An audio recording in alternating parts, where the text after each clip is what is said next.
telematics, cameras, the amount of data that's made available to us. It can take 10% of the miles out of the fleet that you're driving. Welcome back to The Fleet. Today we're joined by Steve Jastrow, Senior Vice President of Client Advisory and Analytics at Element Fleet Management. Imagine 10% of your operating costs are coming out of your fleet in a given year. That is a huge number. Steve leads a team of analytics professionals who help fleet leaders navigate complex challenges from rising costs to data-driven decision-making. There's a lot that we're just sort of scratching the surface on, and I think people are getting frustrated with all of the changes that are going on in the industry and how to navigate it all. And it literally is chaos. What are you telling people? I actually enjoy it because it creates this whole opportunity in front of us to look at additional value delivery points for us with our clients. Traditionally, a fleet manager might look at, my driver went out in the morning and they came back and there's no damage to the vehicle, so that's a good driver. But what you don't know is how many near misses did they have all day. And so if we can reduce the accidents, that's going to have a dramatic impact on any organization. If safety doesn't happen by accident, it doesn't happen overnight. It has to be more than a slogan on the wall that you walk past. It has to be part of the culture of your organization, and it has to be driven from the top down. Steve, welcome to the show. Thank you. This is going to be a fun conversation because we've talked before, and I know that you've got a lot of interesting interests, and I can't wait to get to those things. But before we get there, can you tell me a little bit about yourself, your background, and how did you end up at Element? I always say you don't find fleet finds you, and that was sort of my path as well. I came over on the fleet side with GE, one of the legacy businesses that Element acquired 25 years ago. I came over in a finance role, and previous manager of mine at a previous business went over to fleet, and she was the one that was responsible for bringing me over to fleet, and it just kind of took off from there. Yeah, no, I had somebody early on in my career, when I was trying to figure out what is my career path, and it's like your career, you don't find a career, your career finds you. Yeah.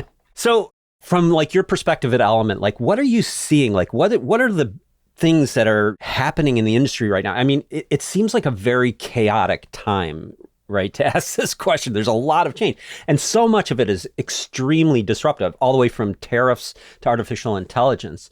So what are you seeing? Yeah, well, those are probably two top of mind areas that have exploded in the last couple of years. Yeah.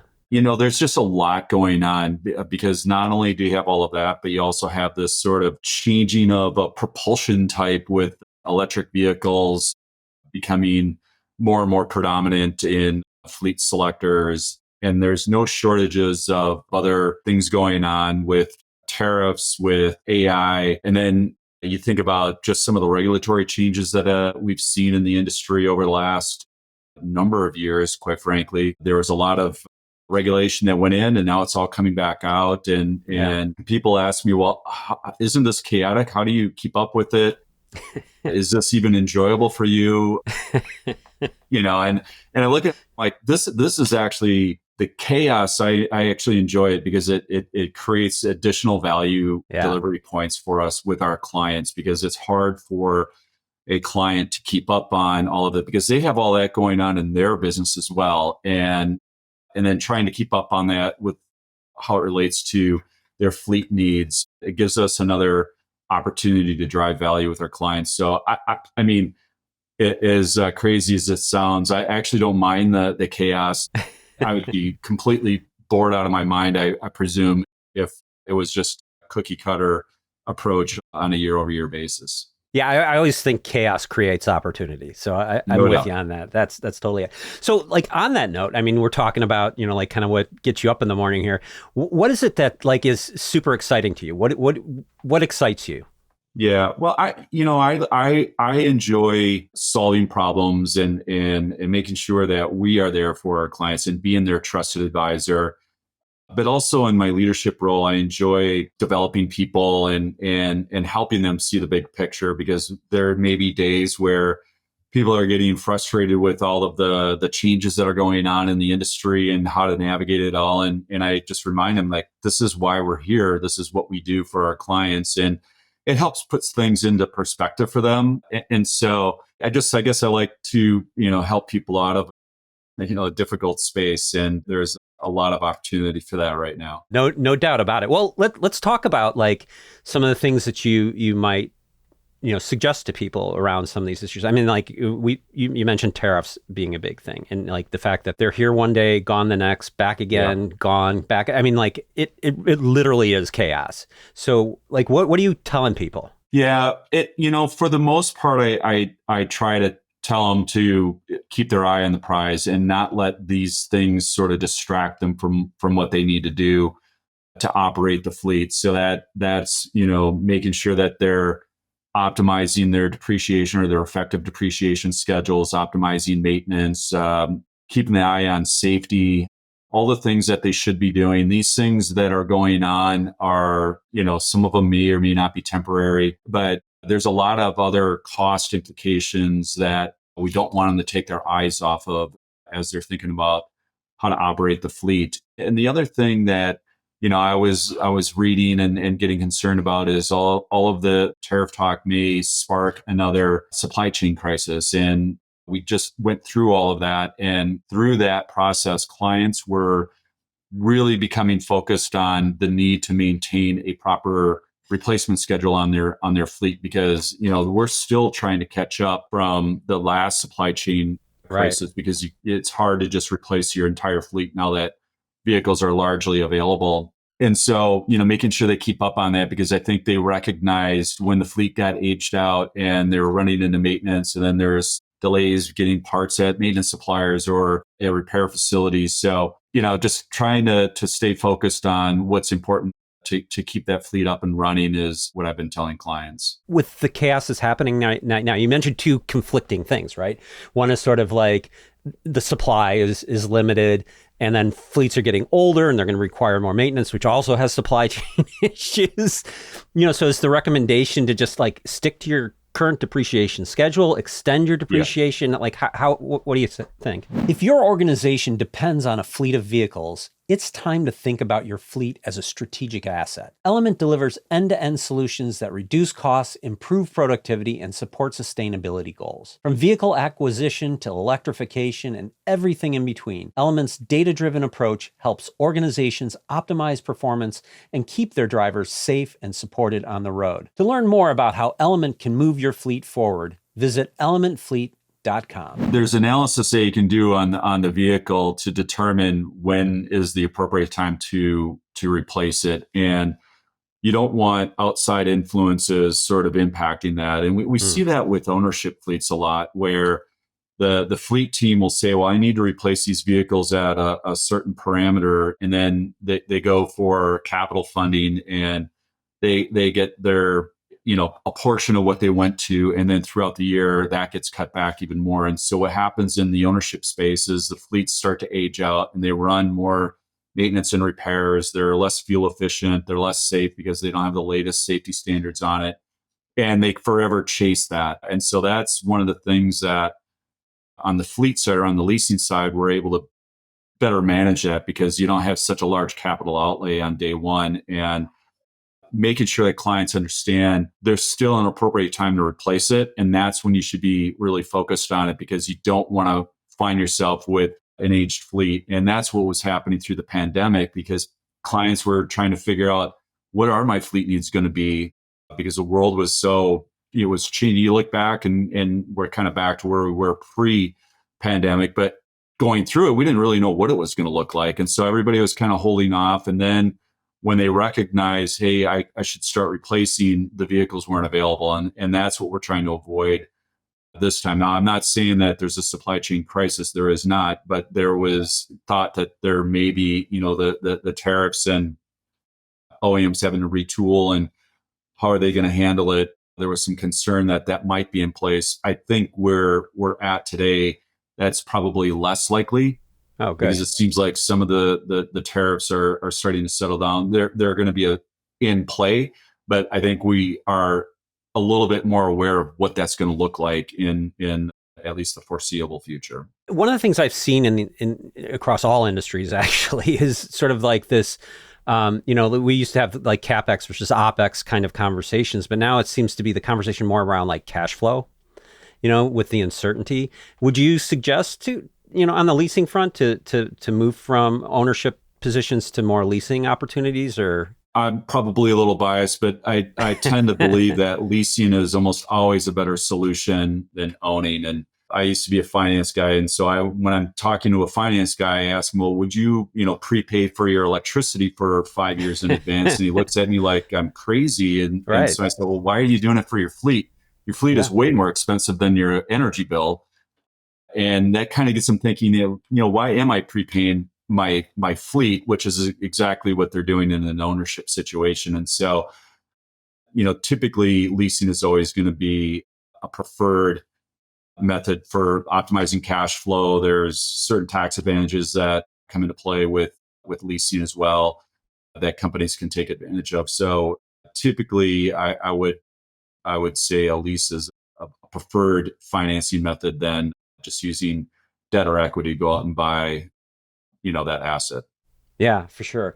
Well, you also mentioned the rise of sort of like electrification in fleets and things like that. And there's a lot of question about like use cases within like the EV market and like what the direction the market's going in. There's a lot of like confusion around the EV space. It seems like what are your thoughts on that? I would say that there's probably almost always a case that can be made that electrification is going to make sense. A lot of times it comes down to the client's appetite and do they want to go down that path. What I will say is what we found over the years is going from an ICE to an EV strategy is much more complicated than Mm, what most people thought in the early days. And yeah.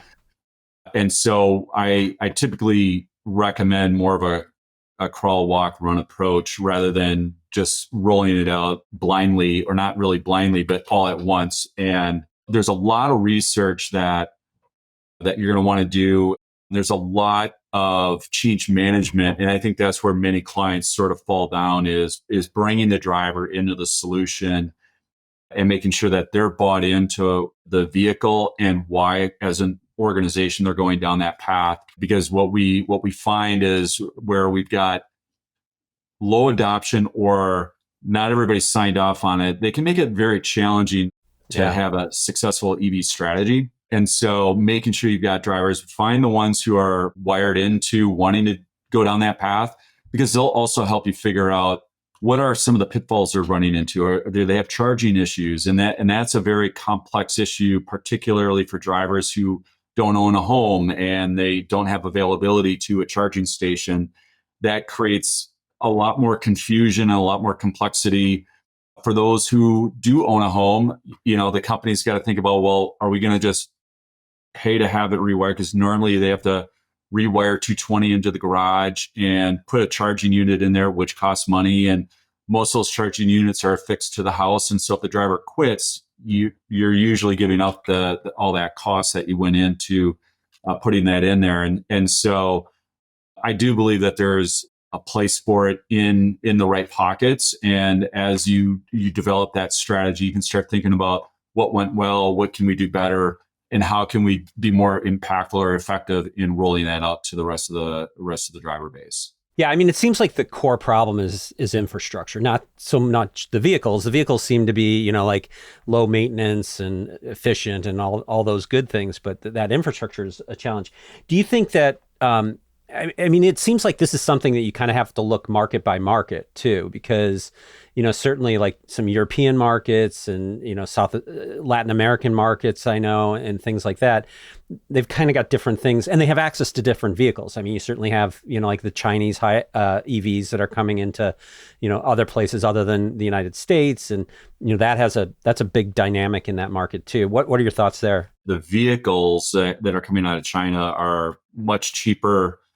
That cost equation, is probably flipped, where it's maybe cheaper to be in an EV in that scenario. And they're just, those vehicles are not in North America right now. But when I look in our other markets, Mexico and Australia, New Zealand, they're a big player for our clients in those locations. And so until our markets open up for that, we're going to have, I think eventually the domestic and the typical OEMs that we are utilizing in North America will get it figured out, but there's still room to develop that technology and take cost out and optimize it for clients who are looking at our sort of our current state where we've had a rollback on a lot of the regulations. This would be a really good time to start optimizing your strategy, because like this is all going to be up for grabs again in 3 years with potentially a new administration coming in. If it's on the other side of the aisle, you would have to assume that a lot of the things that got reversed in the last year are going to be re-implemented. Well, we could have midterms could change things too. I mean, it could be Right. sooner even than that. And you still may have a segment of your driver population that want to be in an EV, and making sure that those vehicles are on your selector could be a great way of not only attracting but retaining talent. Yeah, no doubt. I mean, I think that can be a really interesting perk for a lot of folks. So, like, thinking about all that stuff, like what, you're talking to fleet managers all the time. Like what do you find yourself typically talking about with them, the kind of advice that you give, both like kind of strategically and tactically? Because I mean, there's a lot of tactical stuff that has to happen right now too. Yeah. Are you referring to EVs or just in general? Just in general. I mean, in general, Yeah. like with all the trends and things that are going on. Yeah, I think right now we're all kind of waiting to see what does the pricing look like for the 26 model year. We've seen some of it come out, and we've got feedback from manufacturers on what they're looking at doing for, from a pricing perspective, because we're all kind of wondering how much of the new tariffs are going to be built into the price of the vehicle, how much are the OEMs planning to absorb. So there's a lot of question around what do I think that's going to look like? What recommendations might I have if the prices go up? Typically you see a 2 to 3% increase on a year over year basis in a normal, not that we've really had a normal. When was the last time we saw normal, right? Over the last 5 or 6 years. But typically you would see a 2 to 3% increase on a year over year basis. And so, there may be more questions around, well, what do you think is going to happen next year? Is it going to be 2 to 3%? Is it going to be 5 to 10%?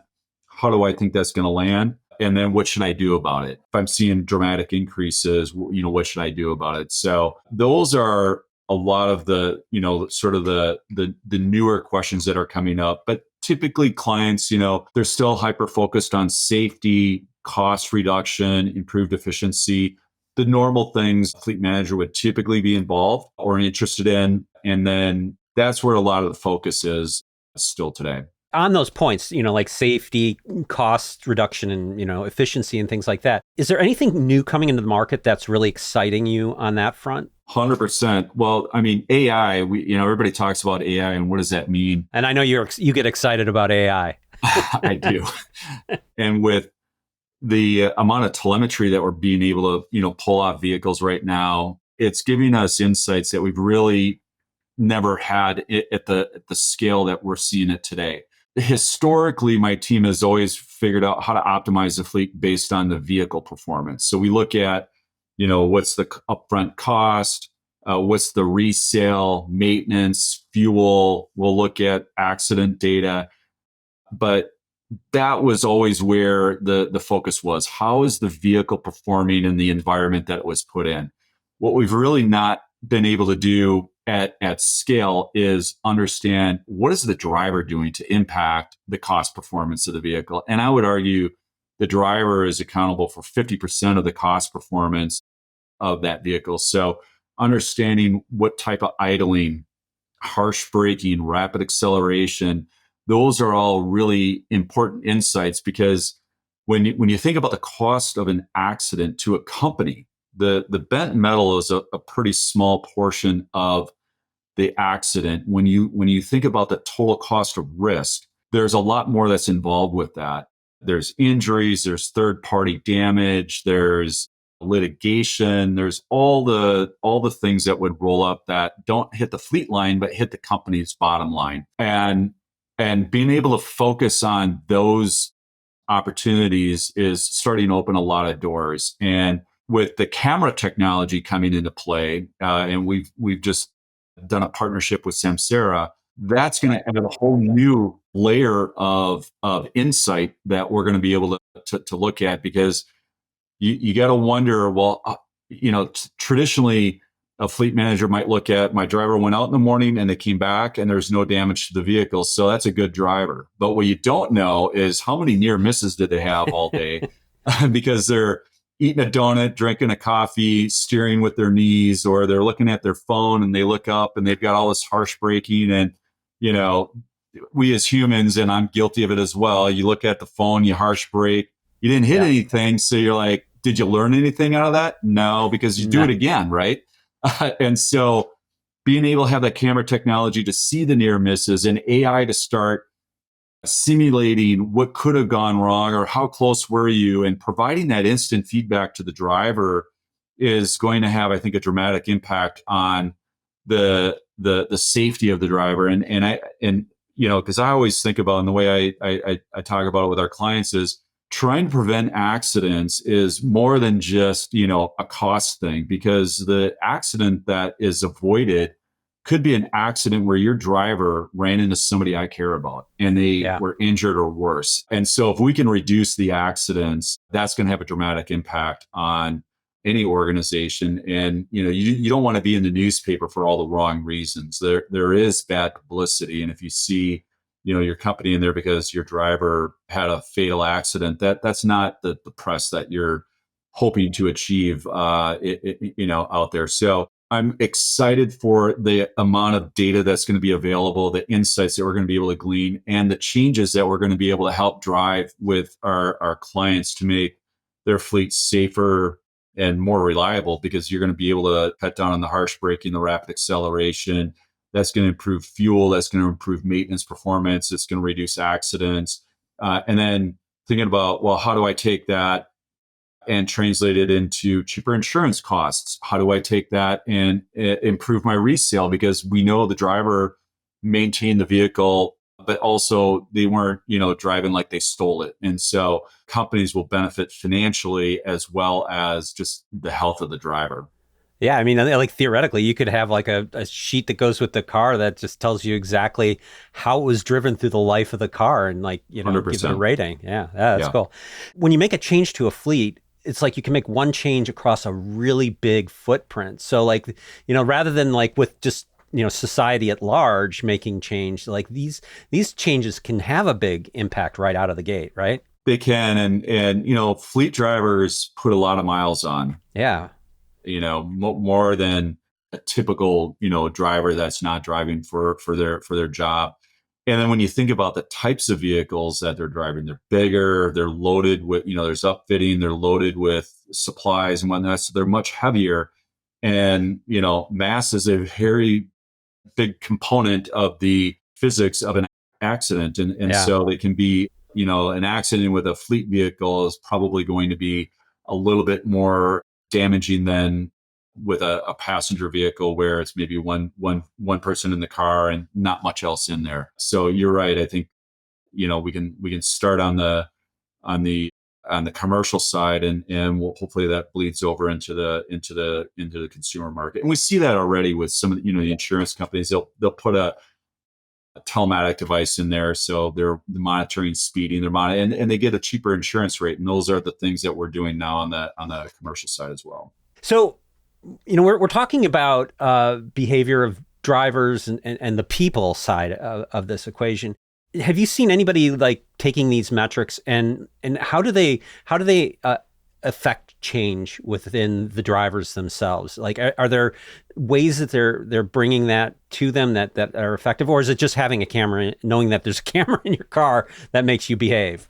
Think fleet management is stuck in the past? Think again. Element Fleet is leading the way with cutting-edge technology and real-time insights that help organizations optimize every mile. Whether you're tracking route performance, reducing downtime, or planning your EV transition, Element gives you the tools and expertise to make smarter, faster decisions. Don't just manage your fleet, transform it. Learn more at elementfleet.com. Well, I mean, that is a piece of it. You will get that Hawthorne effect that, I'm being watched. And so Yeah. that will drive behavioral changes. But if they're not followed up by a fleet manager or your manager, it starts to lose the impact because the camera's in there, but you were doing things and you're thinking, oh boy, I'm going to hear about that. And then you don't.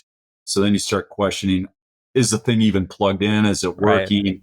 And you slowly go back to your old behavior. So having that follow up or feedback mechanism is real important. And some of the things that we've done with our clients is we'll somewhat gamify the metrics that they're looking at. So we maybe will do harsh braking events per X number of miles, and we'll do a top 10, but it's a top 10 you don't want to be on.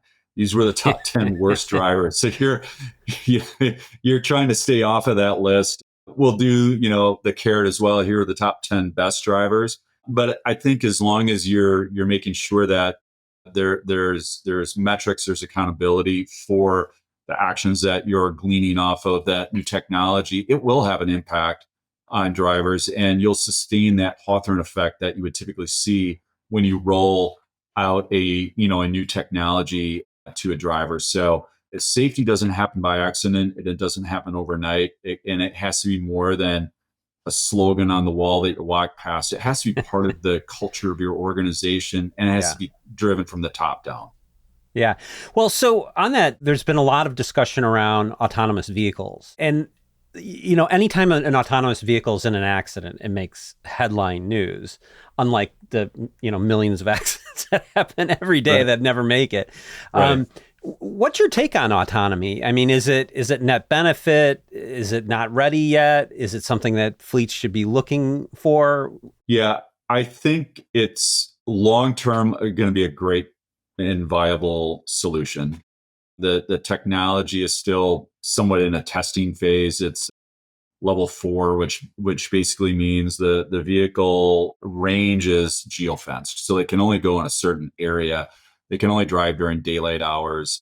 So it's probably not really a solution today for many of our clients, and that's why you see the use cases a rideshare or like a cab type of scenario where it can be in a defined space. But you're right. You've probably heard about every accident that's occurred with an autonomous vehicle because they make the news and they're rare. And so I do have a lot of hope that will be sort of you remove the human element out of it.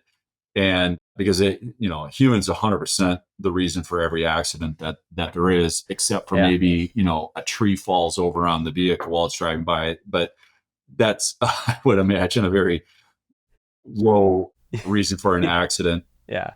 And so removing that variable, I think will have dramatic impacts on not only safety, but road congestion. And, there's a lot of ancillary benefits that will be driven by that. But I do believe that it's several years away. I know, a lot of the leading thoughts are 2030 to 2035 is where you'll start to see more adoption. I think it'll be on the consumer side versus the commercial side to start, similar to what we saw with EV rollout. It was more of a thing on the consumer side. I live in Minnesota. We get a lot of snow here. The snow covers the roads. I'm curious how those vehicles are going to behave in that environment, because for anybody that lives and drives during a snowstorm, none of my safety features actually work. Like the lane departure doesn't work because the lines are covered up. And I know that there's some GPS stuff that they can do as well. But the path that you're driving down where everybody else is driven down, and it's melted the snow. The friction on the tires melts the snow, and that's where you're driving. But that rarely ever lines up with the actual road. It's just where people were driving. And typically when you're going around a corner, everybody leans in, and so you may be over the center line, but you're still appropriate distance away from oncoming traffic because they're down, by the shoulder. I'm curious how that technology is going to play out in that environment. I think there's still some questions around when it does get into an accident, who's liable? Who pays for it? Is it the there is no driver, so is it whoever owns the vehicle? Is it the OEM? So there's a lot of basic questions that need to get figured out. So I think it might be a little bit further down the line than that. I am really excited to see that technology come into play. But, I think back to 2015, 2017, 18, and reading the experts thinking, when are we going to see mass adoption of electric vehicles? And back then they were told you by 2025, it would have been, I remember that. Most of the vehicles sold would have been electric vehicles. And we haven't really hit that yet. And so, I think the more complex the technology, the longer it's probably going to take to get it rolled out. So I'm hopeful for it, but I believe in it, but I do think that it's going to take a number of years before we're going to see adoption. And then similar to EVs, you're going to have use cases that make more sense, where you've got, think of the driver that's a regional manager and they're going from store to store in a relatively small area that may be in a geofenced area. And so level 4 may work in an early version of that. But I think for, mass adoption, I would say if I had to say, Steve, 2030 to 2035, I would say closer to 2035 than 2030. And I wouldn't necessarily say mass adoption. I would say you will see more of it than what you're seeing today, obviously. But I don't see mass adoption in the near future. Like, don't hold off on your order cycle this year thinking AVs are going to be the thing.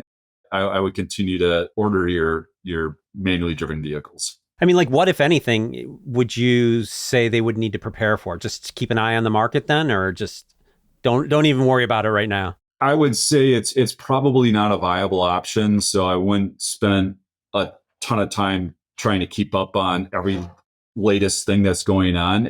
It's probably, like, most of the fleet people are probably car geeks like I am. And so you're just interested in it and you read up on it because it's interesting and you want to see where the technology is going. But I'm not necessarily reading up on it because I think it's going to be on a lot of our clients' selector list in the next, couple of years. But, I think it's interesting because the other thing that to think about, Chris, is a lot of the technology that they're developing for that does show up in current model years as part of the ADAS safety features.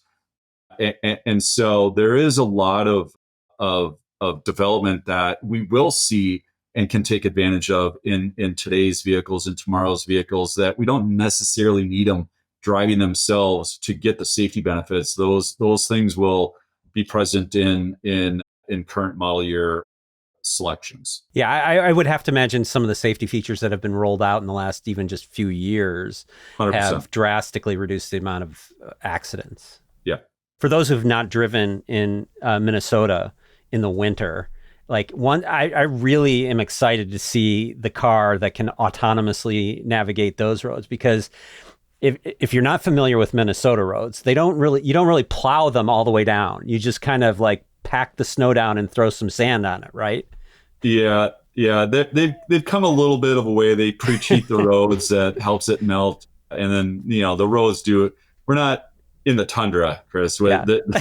We are driving on pavement.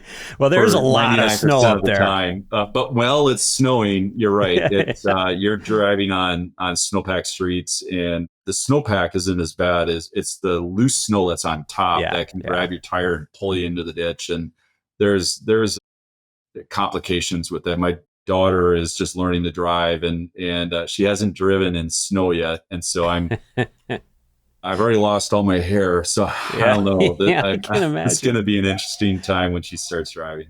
Yeah, well, I'm in Chicago, so we get a lot of snow here, but it doesn't quite reach the heights that you get up in Minnesota, especially when you go further north. Yeah, that's a whole nother thing. So let's talk about Samsara relationship. What drew you to Samsara, and tell me about the company. Yeah, they're a leading telematics provider. and they've got a great camera technology solution. And, we're a fleet management company. We're not creating the technology. We're partnering with those who are really good at it, just like we do on the OEMs. And we do business with all of the manufacturers. So whatever kind of car you want, we can get it for you. We're not saying, well, we only do one brand. We'll do them all. And that's similar with the Samsara relationship, because we have relationships with other providers, and we want to make sure that we're providing our clients with every option available that's in the marketplace, so they're choosing the solution that makes the most sense for them. But yeah, I'm excited. I'm excited to start getting my hands on some of the camera technology and the data that comes off of that, because I think it's an area we haven't really done a whole lot with to date. Yeah. And so I'm real excited for the partnership. So like when you're working with customers, are you helping them get Samsara integrated into their fleet, or how does that all work? Yeah, we will bring Samsara into the discussion along with any of the other telematic providers out there. And really it's up to Samsara to sell the client on the solution. We're more of a, think of it as like an aggregator, bringing in all the contact points that they need. But the decision is ultimately that of the client and not Element. But we want to make sure that, we've got the right relationship in place. So when they think about, hey, my unit's not responding, or I've got to get these things installed. Where do I do that? We're bringing that network to play for the client, and then having that relationship at a very senior level within our organization, gives the client the reassurance that, yeah, if I got a problem, Element's got it taken care of, because they have the relationships at the highest levels within the organization. And that's the whole value prop of a fleet management company, is we're taking you out of the car business. You don't have to have a relationship with all the OEMs, with the maintenance providers, with the telematics players, with the repair facilities on the accident side. We do all that for you. So I want to like loop back to the AI piece again, because we talked about like autonomous vehicles and things like that, and that's certainly a part of the AI. But AI is a much bigger conversation, right? I mean, you're everything from back office kind of function to fleet provisioning to route guidance and things like that. I mean, like what are the areas that you see companies getting the biggest value out of AI? Yeah, I think, and we're rolling this out to our clients today, but it's that Chat GPT feature where you can just ask a question and it will give you the answer. And so this is one of the areas that we're building right now. But imagine being able to go in, you're wondering, well, what's the fuel economy of my mid-sized sedans in my fleet, and what has it been for the last year? Traditionally, you're going out and you're downloading reports, or you're looking at dashboards and you're trying to figure out what does that look like. And then we introduced a couple of years ago accelerated intelligence, where that will show you graphically what does that look like, and you can put different filters in and get to your answer a little bit quicker than running a transactional report and putting doing a bunch of pivot tables on it. So that was a vast improvement. But now you can just type it in and it'll render it back. It'll say, well, your fuel economy was 28 miles to the gallon. Would you like to see a breakdown by state? That, I think, is going to drive big efficiencies, not only for our clients, but our employees as well, because we're not going to have to do all of that digging any longer to get to the answer either. We're going to be able to ask the system what's going on, and it's going to be able to render that decision. The other areas, and it's more of this stuff in the background where we're using large data models, yesterday's version of big data, and being able to use advanced algorithms to look for correlations. So, hey, when drivers are harsh braking, when they hit this threshold, that's when we start to see accident rates increase. So we're doing that sort of on the back end, largely with our partnership with Autofleet. There are a lot of AI isn't just the robot talking to you. There's a lot of different aspects of AI that we're taking advantage of and building that into our client-facing solutions. I'm curious to like with the AI conversation specifically, has there been any like really surprising insights that you've seen come out of some of these analytics? One of the things, Chris, that we've done is on our benchmarking, because to your point, we see a lot of data that's coming Yeah. in, and I can tell you, Chris, your fleet is performing at a 10, and you might walk out of that room going, oh, I'm a 10. And I'm left in the room wondering, why is he so happy that he's 10 out of 100? And so the benchmarking is an excellent way to provide context on how do you compare to others? What's the art of possible? What could it be if we changed a couple of behaviors? And that's what my team does largely with our clients, is they're looking for, what can I change? What behaviors can I change within your fleet, or parameters can I change that will optimize that fleet spend for you? But of course, trying to find fleets that are similar to yours is the trick, because it could be within your industry, but it could also be an industry that you wouldn't normally say, well, that actually is a lot like mine. And I can draw some insights to it, because sometimes what happens is industry players go from one industry or from one company to another. And so an industry might have certain ways of doing things that is not the preferred method or the most cost efficient way. So a lot of times you have to look outside that industry to understand there's actually a better way of doing that. And I always think about the airline industry looking at NASCAR pit crews and how they would do a pit change in 10 seconds versus where it was 30 years ago, where there was maybe 2 minutes and the guy's having a smoke and a drink, and then he goes back out and finishes Yeah. the race. But the airline industry did that because they recognize we only make money when that plane is in the air. So how do I turn that plane around quicker? And so going outside your industry can be very, very insightful. And so one of the things that we did that was AI driven was we started clustering our clients. And so we looked at a lot of different variables that would influence a fleet: type of vehicle, replacement industry, geography, where are the bulk of your drivers. And so we were able to cluster our clients. And so now I've got a different way of looking at what is sort of the art of possible. And then I can look and see, how are you performing against that new benchmark? And then the other thing that we did is, the benchmark is good, but it gives you sort of that 50% mark. So I'm better than the benchmark, but you're only better than half of everybody else. And so Right. we wanted to raise the bar on that. And so we created a best in class. So rather than having it the second quartile, we said, where's that first quartile?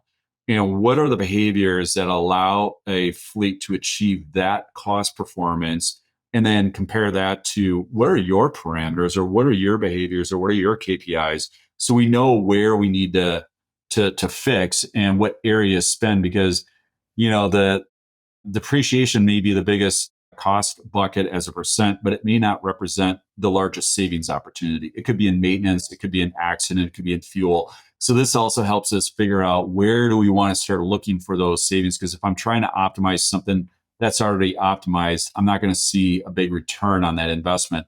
I want to look, where do we have the biggest opportunities? Yeah, I mean, I think that's really interesting because, I mean, like with all the telemetry that's coming from vehicles these days, and like the ability to aggregate that data, and then like for a company like yours to sit there and look at it across the industry too, and make those kinds of comparisons and like those evaluations, there's got to be just so many really interesting insights. And like you say, some of them may not be, it may be a non-obvious kind of place that you need to start digging. I think we're just getting started in a lot of that too. And maybe you guys are becoming a data company now too, right? Again, I might be biased internally, but I would say we are a data company. Yeah. My colleagues who, run our maintenance team or our total risk team forget may about have that. a different opinion, but I like to think that we're a data-driven organization for sure. Yeah. Yeah. I mean, and those insights have to be very helpful, I would imagine. They are. Looking forward, like, what's next for you? What's next for the company? What's next for the industry? Yeah. I think it's a lot of what we've kind of talked about with emerging technologies, the amount of data that's made available to us, telematics, cameras.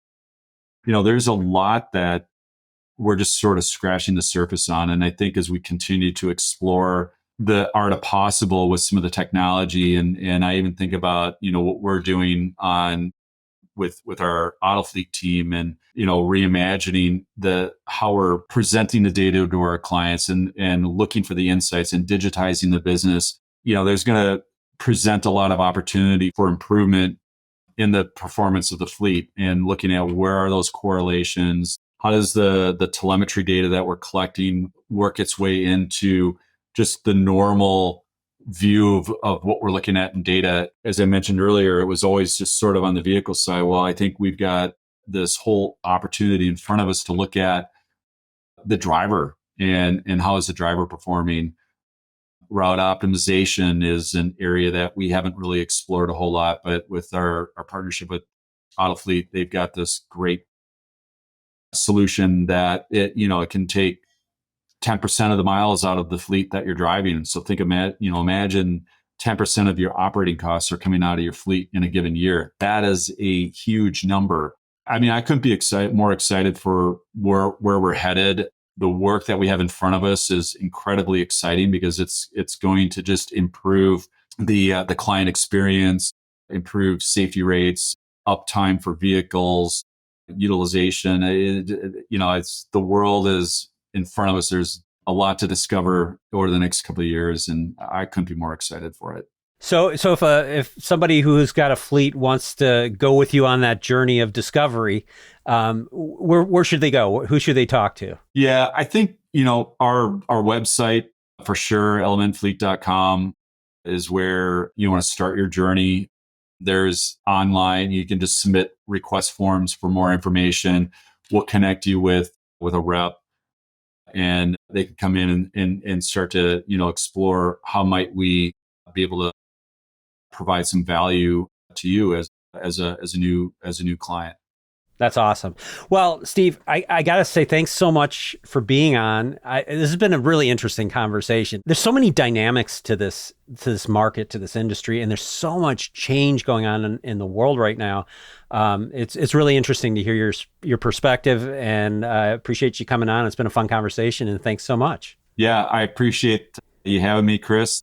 It was a lot of fun. As you can tell, I'm pretty passionate about all this stuff, and I love to share the story. Awesome. Thanks so much.